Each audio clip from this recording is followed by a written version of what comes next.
Hello friends, in this video Scooter and I are going to look inside this APC battery backup power supply. This is one I got as e-waste a few years ago. It's been kind of sitting around unloved. We're going to look at what's inside. We can get some ideas based on just looking at the outside. We've got surge only, 3 outlets here. We've got battery backup, 3 outlets. Here's a reset switch, some sort of network switch. It says modem, phone, fax here. Data port.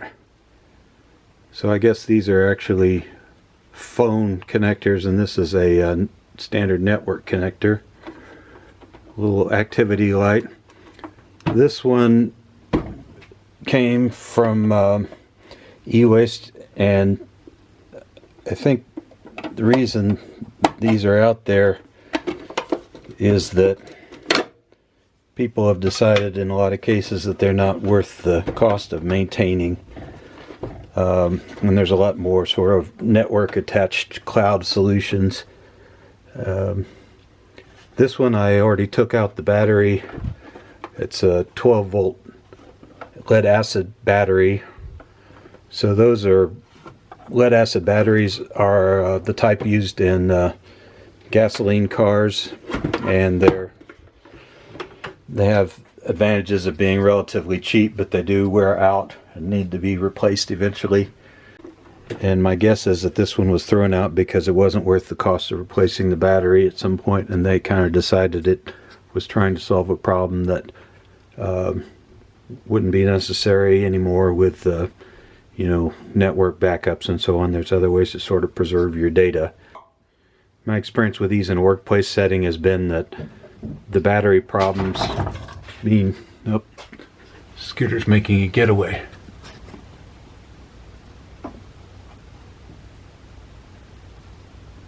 Are you sure you want to be up there, Scooter?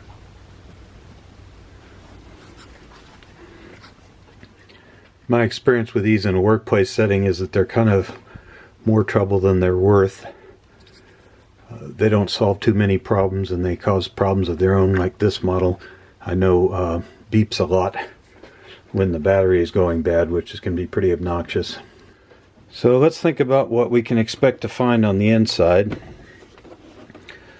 This surge only area is more or less a glorified power strip. The battery backup area probably has a relay connecting it to line power under normal circumstances, or to the battery back power under a fault condition of the line. And there's going to be some power supplies involved with converting the line AC 120 volts into 12 volts DC, and then vice versa.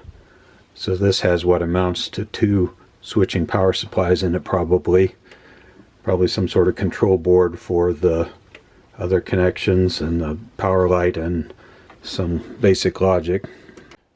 So next I'm going to take these screws out of it and we'll see what's inside.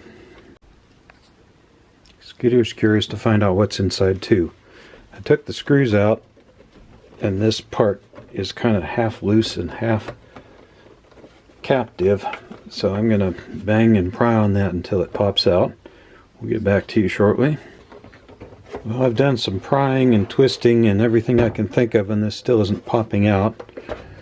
All that activity has made Scooter even more curious about how it comes apart. I was kind of hoping not to destroy this in the process, but my experience with these things has been that sometimes you have to destroy it in order to find out the easy way to get it apart that you didn't know before you destroyed it. So that'll be our next step. It actually wasn't as bad as I thought. I just kept prying with a screwdriver, and then this popped off loose. Now we can take it out completely. One thing to be aware of when you do these, oh, it looks like the whole shell comes out. So we've got the potential for a shock hazard in this. This one has been off for probably 2 years, so there's really no reason to be concerned about a shock hazard, but if you had one that was just unplugged, some of the power supply components may have a residual high voltage that could be a shock hazard, so just be aware of that. Like, for example, here on the other side we may have high voltage capacitors. We'll look at that next. I'm going to pop this little captive board off which runs the buttons and the lights here. This has just kind of locking tabs. So I got that free from these little locking tabs. This is kind of typical construction that are designed to be kind of popped in an assembly sense to make it really cheap and easy to assemble, but not really designed to be assembled or fixed. Although, you know, if you take the time and effort and know the secret, you can do that. So let's see what we've got already for prizes here. We've got lots of big heavy-duty wires, transformer, control board, and I'm going to take a really good shot of these wires in case I wish to put any of them back. Later I can refer to that. But for now I'm just going to pull those all off, which should free up this control board. First I pulled these two off, which go to the battery connector down here, and that should let me slide it out more or less with maybe a little force. Okay. Well, there's going to be a theme here, which is everything that looks easy is not quite as easy as it looks, but can be done. So if you see down in here, there's on the other side there's kind of locking tabs that are holding that, so I think I can squeeze this part with a pair of pliers and then it'll just pop out. Here's the battery that I had previously pulled out. It says PB, meaning lead, you know, recycle, don't throw away. But anyway, if this battery has any value whatsoever, we can reconnect to it with these leads and connect something on this end, so that little cable is worth stashing away for the time being. So let's pull more wires off. I'm going to focus on the ones attached to this transformer, which is most of them that aren't between the other two boards, and that'll at least free things up and give us some idea of what the transformer is up to. We can kind of tell right away the black and white are the power input per the standard color coding for AC power. Then we've got multiple outputs, including, you can see here, this is a fuse. It's like an automobile type fuse that seems to be in series with this red, which makes sense. Really the likely thing is that the battery was the issue, but it could be that the fuse is blown too. Got these all pulled off now, turned around. You can see this just pops right out of the case. It was kind of held captive by the mechanical design of the plastic. We got a potentially reusable case if I go that far. Looks like I broke some sort of a retaining finger in the process of taking it apart, but that's okay.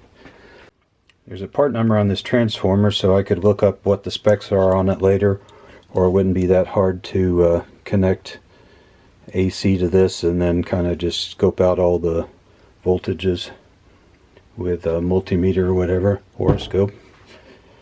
You can see that this front panel thing is captive just by a few wires. I've been pulling on these remaining tabs, including with a pair of pliers, and they're pretty hard to get off. You can see there's a little hole in this one. There's usually a little finger that kind of sticks into that hole to kind of give it a lot of friction so it doesn't come off in the course of normal, you know, handling, wear and tear. I'll probably end up just kind of prying those off with a screwdriver. The screwdriver prying method worked really well. They just kind of popped off with a direct force underneath them. I've left one as kind of a demo, and also because it's hard to get to. Okay, after I kind of got this one past the latching hole with the screwdriver, it comes off pretty easily. So let's look at what we've got here. You can see these are in 2 bus strips. So this one here corresponds to surge only and has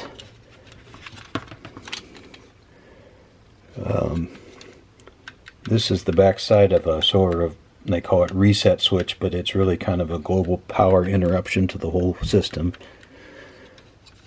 This one, it says battery backup.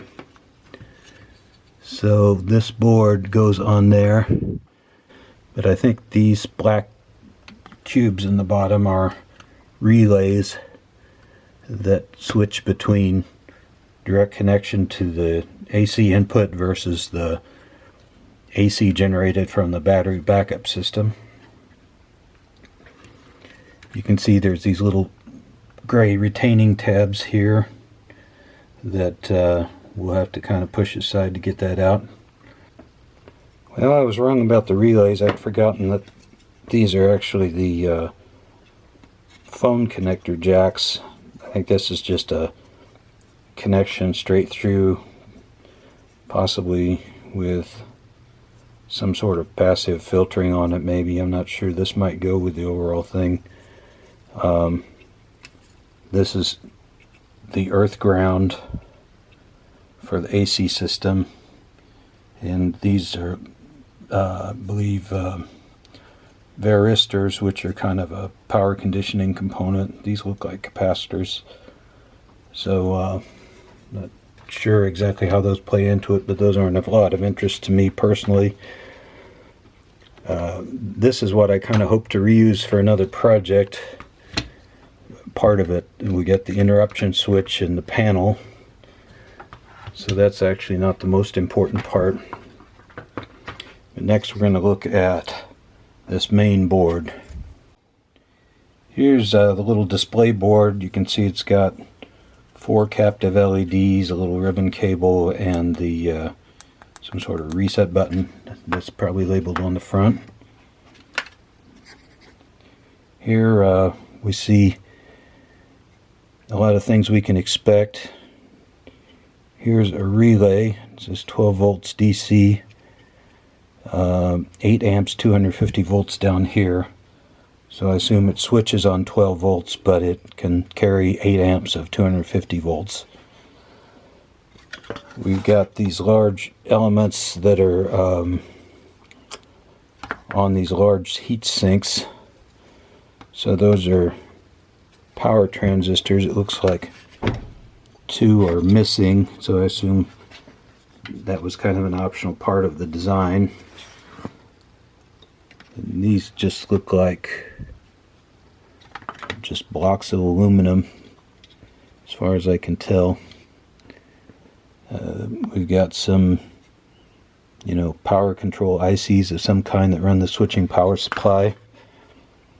Here's elements of the switching power supply we can see. One thing you can usually tell on a power supply like this that's switching is it always has a high voltage and a low voltage section, and kind of just looking at the back of the board I can see that all the low voltage components are over here, so that's the low voltage section, and the kind of big traces and big pads are typically for the high voltage section. So like right here we've got some big passive components, a choke, more varistors, I think, if I've got the name right. Usually there's an opto coupler between the 2 sections. Might be one of these small chips. We've got some more 40 amp fuses that can be pulled off and go in the junk box. I'm not planning on reusing this except for parts, even though it may work fine. It's just not something I have a lot of use for. But I am interested in the relay to be able to control the power output for another project that I'll tell you about at some point. So from a salvage standpoint, You can see there's some things here to be interested in, especially anything that's easy to pull off. We've got some 40 amp fuses. We've got these aluminum blocks. I don't know if those are going to be easy to pull off or not. We'll try that. These are some power transistors, might be worth salvaging.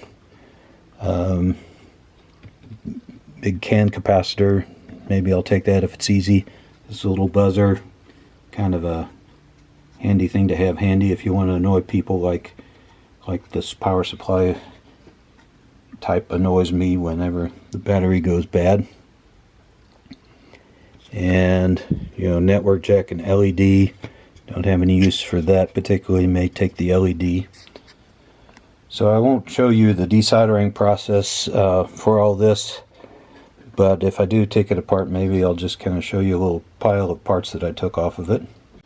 So that concludes our video for now. I hope to do a short second part where I kind of tell you some more details on this after I do a little more engineering on it. Hopefully this gives you an idea of what's on the inside of one of these battery backup systems. A lot of plastic, power control board, big transformer, AC connection with more plastic, and a big lead acid battery. So that's all for this video. Thanks for watching, and bye bye.